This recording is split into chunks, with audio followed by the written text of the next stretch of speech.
נושא ההרצאה היום הוא על שיטות סטטיסטיות, איך זה נשמע? שיטות סטטיסטיות בהידרולוגיה.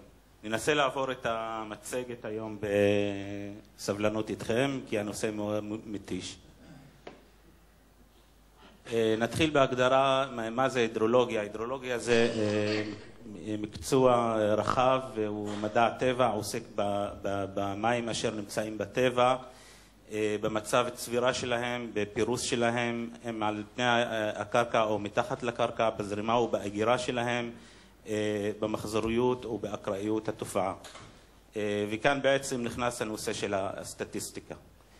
סטטיסטיקה הידרולוגית הוא כלי מתמטי שמפעילים אותו על סדרה של נתונים הידרולוגיים ומגיעים איתו לתוצאות שאפשר איתם לנהל משאבי מים ולקבל החלטות, או בנושאים הנדסיים כמו תכנון וביצוע פרויקטים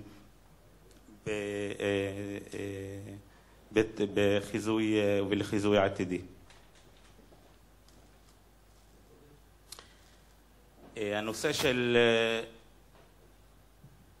הנושא של שיטות הסטטיסטיות הוא מתבסס על כמה הנחות, בעיקר 3 הנחות עיקריים. הוא מניח שהערכים בסדרה הם לא תלויים אחד בשני, הערכים בסדרה הם לא תלויי זמן, וההנחה השלישית שהערכים בסדרה ההידרולוגית הם לא מושפעים מתהליכים הידרולוגיים אחרים. כאן נסביר מה זה אוכלוסייה ומה זה מדגם וההבדל ביניהם. כמו שאתם רואים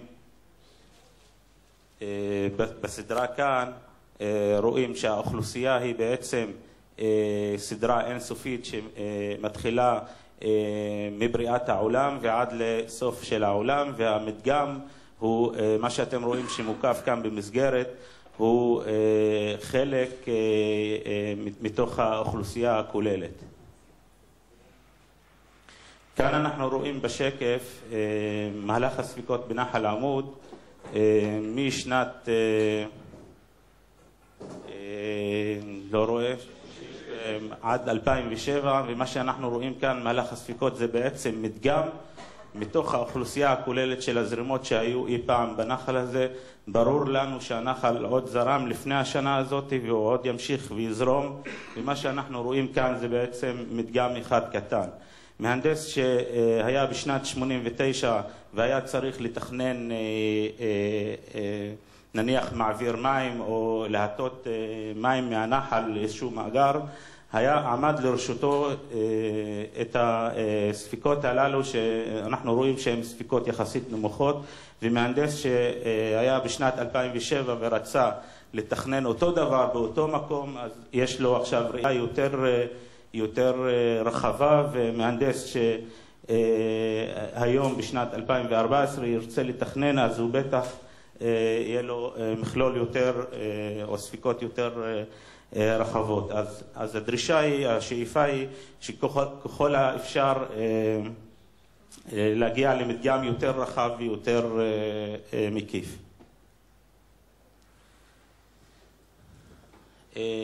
איך בכלל מגיעים לבניית סדרה סטטיסטית? אז דבר ראשון צריכים לבצע מדידות, להתקין מתקנים של מדידה הידרומטריים בשטח, לקחת את הרישומים של המדגמים האלה, של המתקנים האלה, לעבד אותם, לנתח אותם דרך תוכנות ולאחסן אותם ולשלוף אותם בזמן שצריך, וכל זה על מנת לפתח תיאוריות ולנצל אותם לצורכי ניהול משאבי מים ותכנון הנדסי נכוני.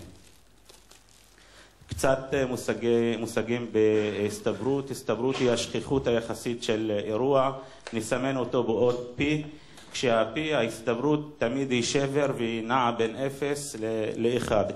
כשההסתברות היא 0 זה אומר שהסיכוי שאירוע מסוים יתרחש הוא 0, אפסי, אז הוא לא יקרה. וכשזה 1 זה אומר שזה 100%, הסיכוי הזה הדבר הזה יכול להתרחש, וזה אומר שהאירוע יתקיים בוודאות. לדוגמה, תיקחו קובייה ותטילו אותה, הסיכוי שנקבל מספר כלשהו זה 6, 1/6.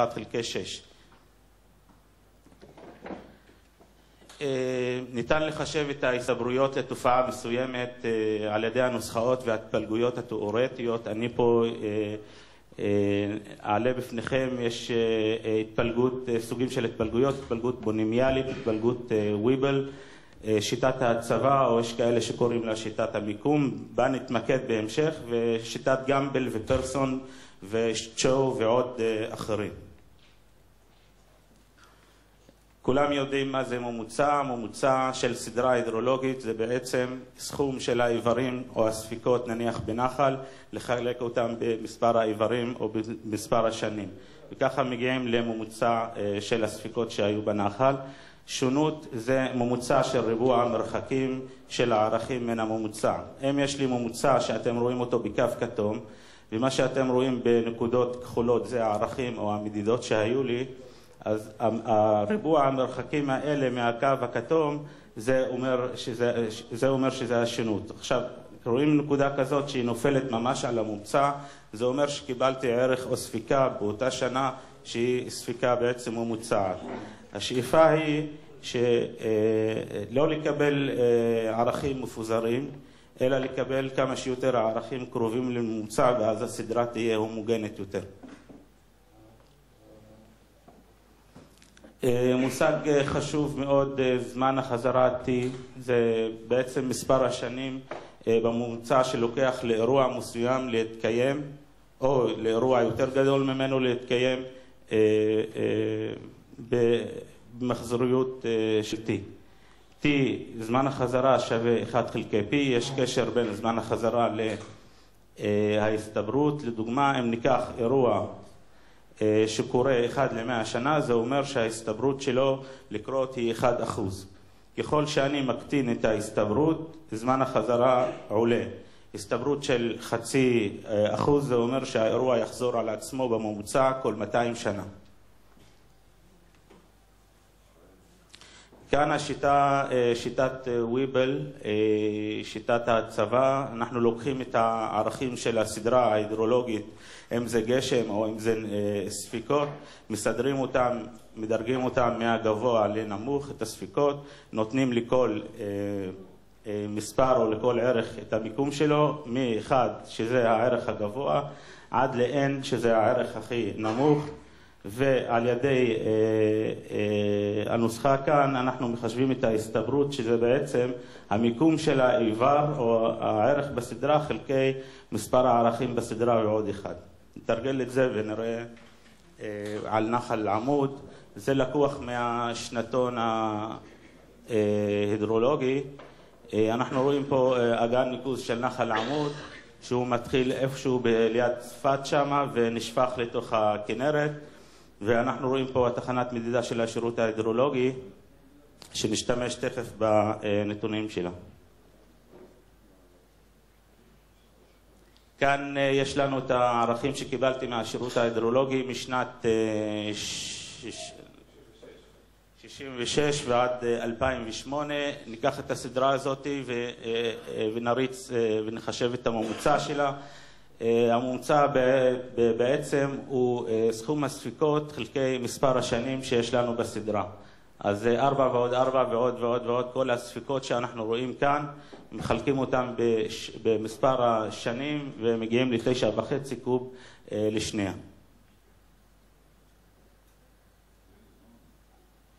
9.5 קוב לשנייה זה הספיקה הממוצעת שזרמה בנחל הזה במדגם שיש לי אותו כאן.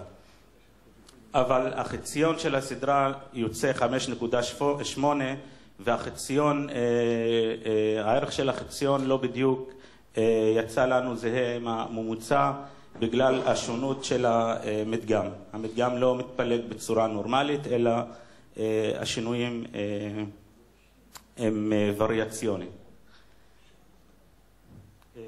רק מילה אחת על החציון, אולי לא כולם יודעים, החציון זה הערך שחצי מהספיקות הן גדולות ממנו וחצי השני מהספיקות הן נמוכות ממנו, אז הוא נופל כאילו, הוא נופל באמצע בין הערכים. כאן אני מעלה על הגרף את מהלך הספיקות בנחל עמוד, בציר Y זה הספיקות וכאן השנים, ואנחנו רואים את הממוצע, הקו האדום המרוסק, שזה היה 9.5 והחציון בקו שחור ורואים את המרחק ביניהם. אז לבוא ולהסתמך רק על ממוצע או על חציון, זה מתעלם מהפיקים האלה, וזה לא טוב לחישובים. אז מה עושים? אז לוקחים את הנתונים האלה ועושים להם התפלגות, נניח בשיטת וויבל, מה שאני מציג כאן, לוקח את הספיקות ומדרג אותם מהגבוה לנמוך, כמו שאנחנו רואים שהנמוך שהיה זה ספיקה 0, לא זרם בנחל הזה בשנה מסוימת, והספיקה הגבוהה ביותר הייתה 63. מדרג אותם, נותן מיקום לכל ערך, ומחשב את ההסתברות לפי המיקום m חלקי n ועוד 1, כשה-n הוא 42 ועוד 1 זה 43, אז לוקח את המיקום של כל איבר ומחלק אותו ב-43 ובונה את העמודה של ההסתברות. ומחשב אחר כך את תקופת החזרה על ידי 1 חלקי ההסתברות, אני מגיע לתקופת החזרה. שהאירוע הגדול ביותר, 62, הוא קיבל ערך של 43 שנים, מה שזה אומר שאירוע כזה יכול לחזור על עצמו בממוצע כל 43 שנים. לקחנו את הנתונים והצגתי אותם פה בגרף, תקופת החזרה בשנים מול הספיקות, וקיבלנו את הגרף הנ"ל. מה שהגרף הזה אומר, שבשביל לקבל אירוע מסוים, נניח 40 קוב לשנייה יכול לחזור על עצמו כל 20 שנה. מה עושים כשבא מהנדס ורוצה לתכנן, שנייה שכחתי להגיד בשקף הזה, הגרף הזה יכול לתת מענה עד 43 שנים. כלומר, אם אני בא לתכנן מתקן או מוביל מים או גשר או כל דבר, אני יכול להסתמך בסדרה הזאת רק בתכנון עד 40 ומשהו שנים כתקופת חזרה. ואם אני בא לתכנן משהו יותר קיצוני בהסתברות 1% ל-100 שנה, אז הגרף הזה לא מספק לי את הנתונים, והסדרה שלקחתי בעצם, המדגם, הוא קצר למדי. הספיקה שתהיה היא, ספיקת התכן, תהיה משהו כמו 118 קוב לשנייה. כאן לקחתי מהשירות ההידרולוגי את הפרסום שלהם בשנת 2013 על נחל עמוד, ובשנת 2013 קיבלנו ספיקה של 73, וכשלקחתי את המדגם, לקחתי אותו עד שנת 2008, ולא לקחתי בחשבון את הספיקה הזאת 73. אז היה חסר לי את הספיקה הזאת, אבל אם אני מסתמך על הטבלה הזאת של השירות ההידרולוגי, אני רואה שתקופת החזרה בשנים, מה שאני רואה כאן, הם אמרו שזה קטן מ-100 שנה. אז בואו נראה איך זה אצלנו הדבר מסתדר. אם אני חוזר חזרה ומקבל פה ספיקה של 73 ובא איתה בחזרה כאן לקבל תקופת חזרה, אני רואה שזה נופל משהו בין ה-60 ל-70 שנה, אם אני רואה טוב מכאן. ואני עוד רחוק מה-100, אז זה בסדר. שיין, זה לא בקו הנכון. בין 60 ל-80, זה בין 60 ל-80. זה פה. כן, משהו כזה כאן, 50, משהו כזה, שזה בסדר, זה מתאים לנתונים שקיבלנו. אפשר, מה שטוב בשיטות הסטטיסטיות, שאפשר לתשאל את הסדרה כמו למשל מה ההסתברות בזמן החזרה לקבל ספיקה שווה או גדולה מ-9.5. להזכיר לכם, 9.5 קוב לשנייה זה בעצם הממוצע שחישבנו, ואני כאן, אם אני עושה את החישובים, מקבל אותו ב-4.5 שנים. זאת אומרת, בממוצע כל 4.5 שנים אני יכול לקבל את הממוצע בנחל, תזרימה ממוצעת. ההסתברות, למשל, מה ההסתברות לקבל אירוע של 17 מקשן? מקשן זה מטר קוב שנייה. כשהוא יחזור פעמיים במהלך תקופה של 10 שנים, אז יש את הנוסחה הזאת ומציבים בה ומקבלים את ההסתברות שזה יחזור פעמיים ב10 שנים, אני מקבל 26 וכשאני רוצה שיחזור פעם ב10 שנים, ההסתברות, כאילו, הסיכוי שזה יקרה זה גודל ל36%, וזה בסדר. כאן ניקח אפשר גם לשאול את השאלה מה ההסתברות שנקבל אירוע ספיקה מעל 75 מקשן, ויש את הנוסחה הזאת שמציבים את הנתונים כאן, אני מקבל 16.6, ולמה לקחתי 75 מקשן? כדי לייחס אותו לנתון של השירות ההידרולוגי, שהוא לא היה לי במדגם מההתחלה. אז עכשיו אני בא ושואל את עצמי ב-2008, מה הסיכוי שהאירוע הזה יקרה? בא ומציב את הנתונים בנוסחה, בסטטיסטיקה, ויוצא לי שהדבר הזה יתרחש ב-16.6%, ובאמת זה קרה בשנת 2013, כשעברו 5-6 שנים מאז, משנת 2008.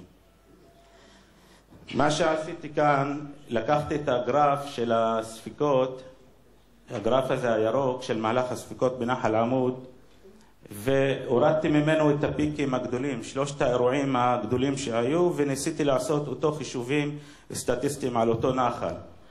וכאן אני מקבל, במקום לקבל את העקום הזה, שהוא העקום הנכון של כל המדגם, השמטתי את האירועים הקיצוניים, ובעצם קיבלתי התפלגות אחרת, קיבלתי גרף אחר, וזה, תסתכלו כמה מישהו פספס את הזרימות המקסימליות שהיו בנחל הזה, הוא יכול לתאר את הנתונים בצורה מוטעה. עשיתי עוד פעולה, לקחתי את המדגם שלי והוספתי שנת בצורת אחת. עשיתי את זה ולא מצאתי שינויים בהתפלגות. עשיתי עוד 2 שנים של בצורת.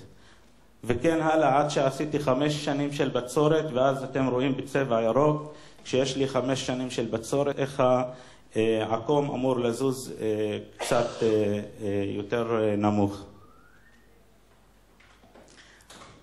יש מגבלות וחסרונות בשיטות הסטטיסטיות היום, וזה נובע ובא מהדיוק, בכלל בדיוק של המדידה, בדיוק של המכשירים בשטח, והשגיאות וההפרעות במדידה שמתקבלות מהן, ונורא הנושא הזה שהסדרות קצרות, וכמו שראיתם בנחל עמוד, שזה נתן לי מענה עד ל40 ומשהו שנים, שאני יכול לחזות, ומעבר היה קצת קשה, הייתי צריך להמשיך את הגרף, אז הסדרות הקצרות זה גם כן, והנושא החשוב של שינויים באגן, שהאגן עצמו עובר שינויים עם הזמן, נהיה יותר אורבני, עירוני, פחות מה שהיה מקודם, אז לבוא ולהתייחס לכל הסדרה משנת 40 עד השנה על אותו אגן, אותו דבר, זה לא נכון, כי האגן עצמו עבר שינויים, והספיקות שקיבלתי פעם בזמנו, הן לא דומות למה שאני מקבל היום.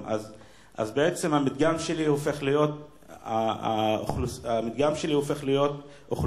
אוכלוסייה לפני העיור ואוכלוסייה אחרי העיור, ופה מתחיל להסתבך. פה אני מראה לכם כמה מדי גשם, זה מכשירים ידניים ואלה מכשירים רושמים, ומכל הדברים האלה אפשר גם כן לקבל טעויות, ואם זה בשידור ואם זה נפילת מתח, וזה יכול להשפיע על הסדרה שלי בסוף. כאן יש כל מיני, זה מתקנים של לחשב את הספיקה בנחל, זה מדי רום, וזה מתקן שהוא קורא את המפלס של הנחל, גם כן פה אותו דבר. והסטייה כאן בדברים האלה יכולה להגיע עד ל-20-25% סטייה במדידה, כשהמכשירים היותר אמינים הם המתקנים המקוילים, כמו פרשל, כמו וינוץ', כמו יו ו-H פלום. כאן בשקף הזה, זה שקף שמתאר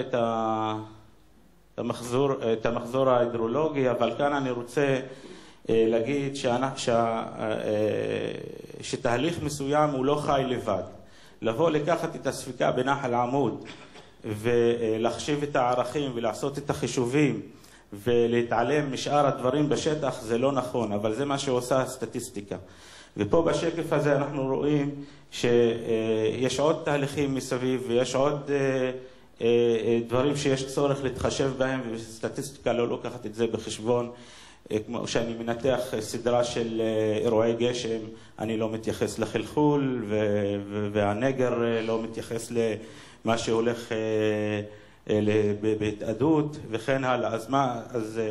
אז היום העולם הולך לכיוון המודלים ההידרולוגיים, קצת נכנס כאן לארץ.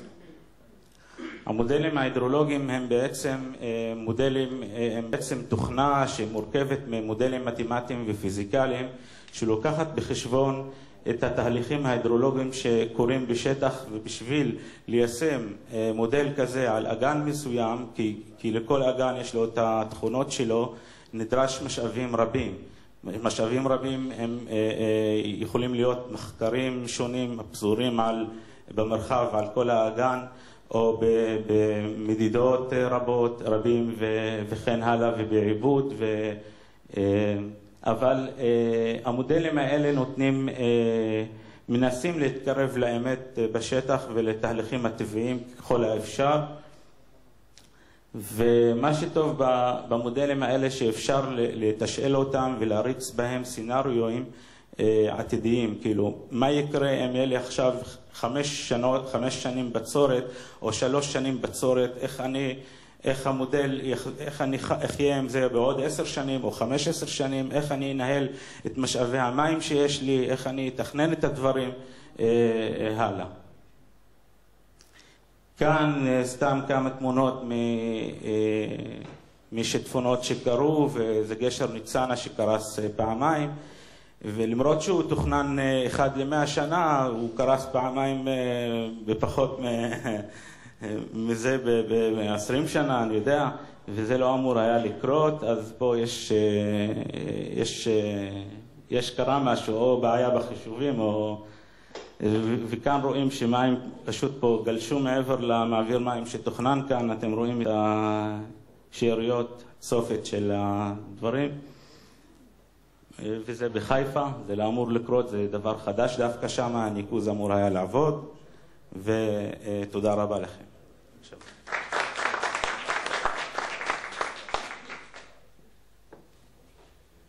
כן.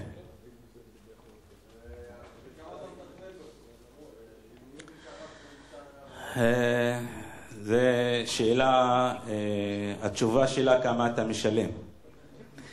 התכנון הוא פר מה רמת הסיכון, כאילו כמה אני לוקח, בסופו של דבר עושים חישוב בין כמה אני מתיר או מרשה לפרויקט הזה לקרוס, וכמה אני משלם על זה. זה עניין כלכלי, הידראולי. אולי צפריר ייתן פה הרחבה. בדרך כלל אנחנו קובעים את תקופות החזרה על פי הנזק שעלול להיגרם. אז ההנחיות החדשות בכל הנושא של תכנון ניקוז למסילות ברזל זה תקופת חזרה של 200 שנה. אז כמו שראיתם פה, זה מתחיל אקסטרפולציות, אין כמעט נתונים לגבי הדברים האלה, מתחיל אקסטרפולציות, ויושבים מהנדסים והרבה פעמים מגיעים לאחד לעומת השני בפי 3 ופי 4. אני יכול להגיד לכם שמעץ עובדת בתקופת חזרה של 100 שנה. איילון, יש ויכוח, בסוף מי שקבע את תקופת החזרה היה שמעון פרס, שהיה אז שר הכלכלה או משהו כזה, ויש שר התחבורה, ויש ויכוח מה הוא אמר, אם הוא אמר 30 שנה זה בסדר, 20 שנה זה בסדר, ואנחנו רואים את התוצאות, שהוא מציף סדר גודל של פעם ב10 שנים. בחקלאות אנחנו נוהגים לקחת תקופת חזרה של 5 שנים, אלא אם כן באמת יש לנו פה מצב שבתים יכולים להיות מוצפים או משהו כזה, אבל אלה הסדרי גודל. ובסוף באמת מה ששיין אמר, זה הכל תלוי כמה אנחנו מוכנים לשלם על הפתרון בשביל שהוא יעבוד פעם ב100 או ב200 שנה, וצריך שוב תמיד לחזור לתפעול ולתחזוקה. כי לפעמים עושים כל מיני מעבירים ענקיים שצריכים לעבוד פעם ב100 שנה, אף אחד לא מתחזק אותם, חיות שם מתות, ואנשים זורקים מקררים, ואני לא יודע מה, ואז כשמגיע האירוע של 100 שנה, המעביר הזה מתפקד בערך כמו רבע מעביר, וכל ההשקעות שהשקענו, מה שקרה בפרדיס, קרה בהרבה מקומות.